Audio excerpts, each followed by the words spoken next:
नमस्कार दोस्तों, भारत के इसरो ने चंद्रयान 3 के सफलतापूर्वक चांद के साउथ पोल पे सॉफ्ट लैंडिंग के बाद अब इसरो ने एक और कारनामा करके पूरी दुनिया को चौंका दिया है।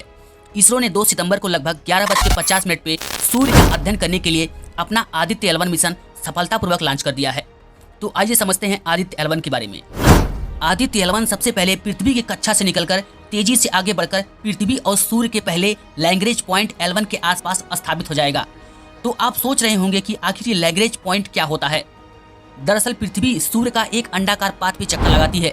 इसी वजह से कुछ बिंदु ऐसे होते हैं जहां पर सन और अर्थ का ग्रेविटेशनल फोर्स संतुलन में रहता है।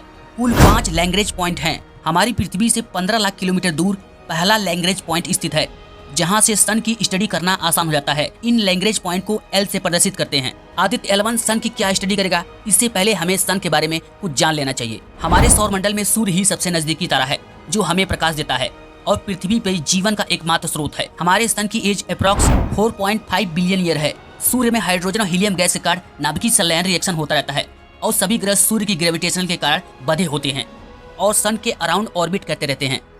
अप्रोक्सीमेटली हमारा सन अर्थ से 150 मिलियन किलोमीटर दूर है। सन के सेंटर को कोर कहते हैं, जिसका टेम्परेचर 15 मिलियन डिग्री सेल्सियस तक पहुंच जाता है। इसी तापमान पर न्यूक्लियर फिजन रिएक्शन होता है। कोर के बाद रेडिएटिव जोन होता है। ये सन का लगभग 70% भाग होता है। फिर उसके बाद आता है कन्वेक्टिव जोन। यह लगभग सन का 30% हिस्सा होता है और जो आपको बाहर दिखाई देता है उसे फोटोस्फीयर कहते हैं। इसका तापमान 5500 अंश सेल्सियस तक पहुंच जाता है। यहाँ तक आते आते टेम्परेचर काफ़ी ठंडा हो जाता है। फोटोस्फीयर के बाद आता है क्रोमोस्फीयर लेयर, जिसका तापमान 6000 अंश सेल्सियस से बढ़ते बढ़ते 20000 अंश सेल्सियस तक पहुंच जाता है। फिर एक पतली लेयर ट्रांजिशन रीजन होती है। उसके बाद सन की आउटर मोस्ट लेयर आती है, जिसको कोरोना कहा जाता है, जिसमें लाखों अंश सेल्सियस तैरता हुआ गर्म प्लाज्मा पाया जाता है। इसका टेम्परेचर 1.8 मिलियन से 2 मिलियन तक पहुंच जाता है।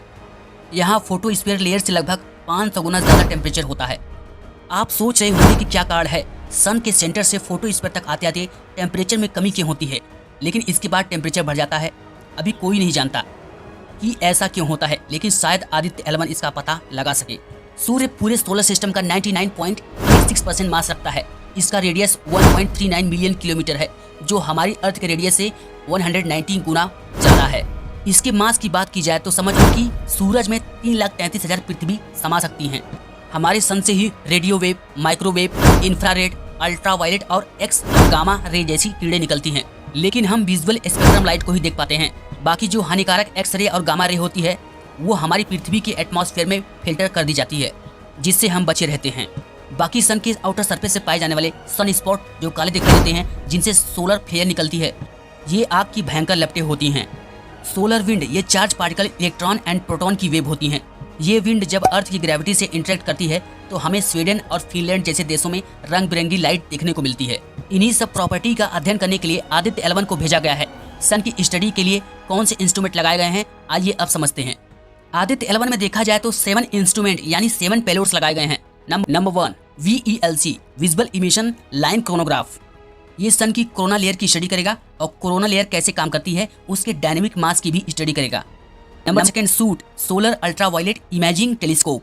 ये सन की फोटोस्फीयर और क्रोमोस्फीयर के पास अल्ट्रावायलेट और भी रेडिएशन को मेजर करेगा। नंबर 3 अपेक्स यानी Aditya solar wind particle experiment. Number 4 पापा plasma analyser package for Aditya. ये दोनों सोलर विंड आयनिक एनर्जी और एनर्जी का डिस्ट्रीब्यूशन कैसे सन में होता है, इससे सन कैसे एग्जैक्ट काम करता है पता लगाया जा सकता है। नंबर 5 पे आता है सोलेक्स यानी solar low energy X-ray spectrometer. Number 6 पे आता है हीलियोज यानी high energy L1 orbit X-ray spectrometer. ये सन की फ्लेयर यानी जो आग की लपटें निकलती है, एनर्जी रेंज कितनी होती है उसकी स्टडी करेगा। Number 7 magnetometer. यह इंस्ट्रूमेंट सन की इंटरप्लैनेटरी मैग्नेटिक फील्ड का स्टडी करेगा।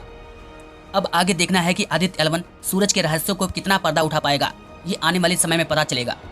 आज के लिए बस इतना ही, मिलते हैं किसी अन्य वीडियो में और साथ ही साथ वीडियो को लाइक कर दें और चैनल को सब्सक्राइब करना ना भूलें। Thanks for watching.